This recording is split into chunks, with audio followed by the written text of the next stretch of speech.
Sveiki, draugi, radi, kaimiņi, svabadie radošie gari, dievišķās dzirkstes, dvēseles un dažādās būtnes. Atbildēšu uz vienu jautājumu, kāpēc man kāds uzdeva tādu jautājumu, kāpēc es to ievadu kādu par tiem gariem un dvēselēm un būtnēm.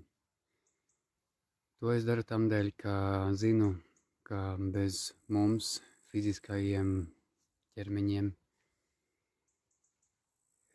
ir arī mēs paši esam ne tikai fiziskie ķermeņi, un ir arī dažādas būtnes, gari, dvēseles. Un tiešām arī būtnes. Un tamdēļ es vēršos ne tikai pie mums kā cilvēkiem. Tas ir tikai viens izpausmes veids, vai mēs vispār paši esam cilvēki kā tāds, kur es paņemšu divus citātus no grāmatas Sapnis, Deivida Aika.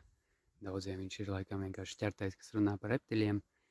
Un pēdējā grāmata, ko es būšu pabeidzis, ir par simulāciju, ka mēs dzīvojam simulācijā, un viņš ļoti to savu 30 vairāk gadu izpētē ir nonācis pie tā, ka mēs dzīvojam tajā simulācijā, un viņš ir vēl nonācis pie tā, ka viņš sastapās ar gnostiķu tekstiem, ka gnostiķu teksti tieši par to jau runā jau diezgan pasen. Bet divi citāti, ko es gribu izvilkt no šīs grāmatas, jau no pašām pēdējām, priekšpēdējās nodaļas ir, bet tas nav pat pašā Deivida Aika. Deivida Aika arī būs, bet te ir 3 citāti, tātad 3 citāti. Pirmais citāts ir, un tie būs angļu valodā, es iztulkošu. Pirmais citāts ir, kas ir citāts iekš grāmatas, jau tas ir Alana Vata citāts, Alans Vats tāds, tad bija jaudīgs vīrs, gudrs.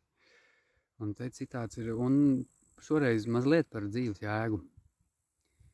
The meaning of life is just to be alive. It is so plain and so obvious and so simple, and yet everybody rushes around in a great panic, as if it were necessary to achieve something beyond themselves. Un tad tulkojums būtu, dzīves jēga ir būt dzīvam.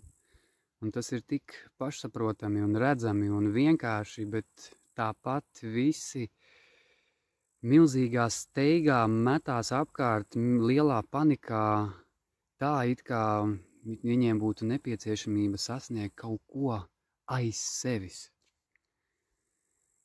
Un tas ir arī, kāpēc šo citātu es tikko lasīju no rīta šo grāmatu pēdējās nodaļas un nonācu pie šī citāta, un es saprotu, ka tas ir arī dzirdēts jau citur, ka dzīves jēga ir pati dzīve.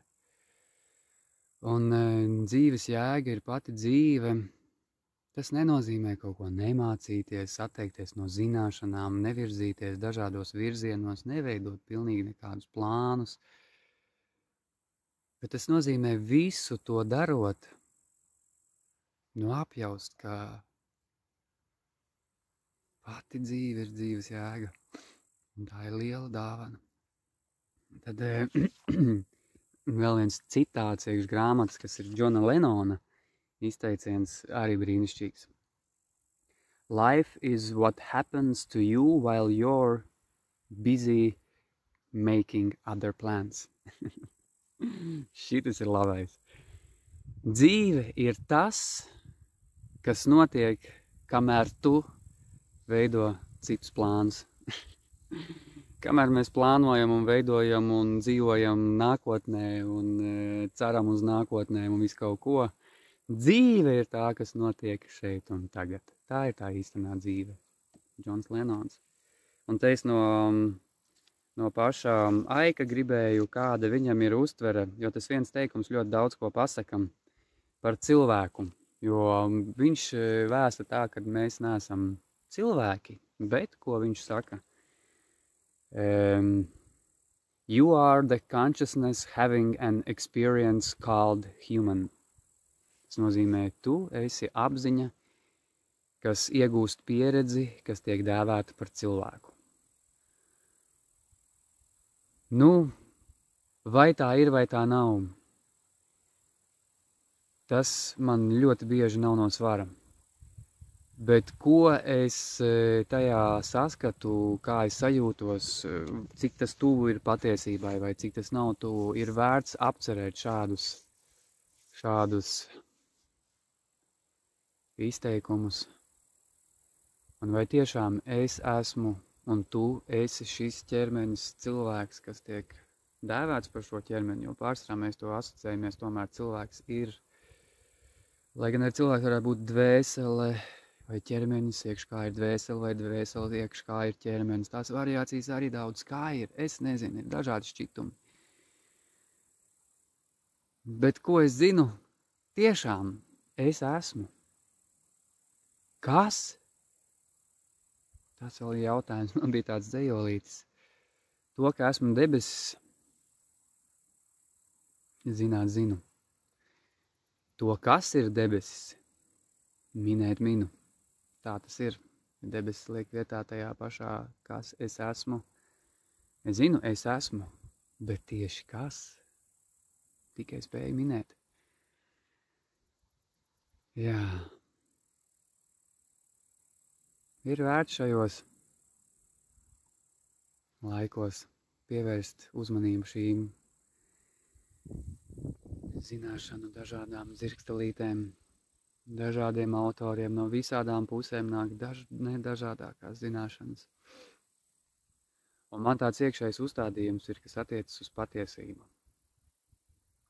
Es vēlos sastapties ar patiesību tādu, kāda viņa ir, nevis tādu, kāda man ir izdevīga. Man neinteresē sava patikšana, bet man interesē patiesība, kā tā ir. Es ceru, ka tev arī interesē patiesība, kā tā ir. Virzamies uz to, skatāmies dažādos virzienos, pievēršam uzmanību sev, savām sajūtām, savām domām, novērojam sevi, jo nekas nesākās ārpus tevis. Novēro sevi, esi dzīvs, pieredzi, ko tu pieredzi. Jā, un tas man šķiet, ka ir diezgan patiesi. Atceries, ka dzīves jēga ir pati dzīve. Un dzīve notiek tikai un vienīgi šeit un tagad. Esam.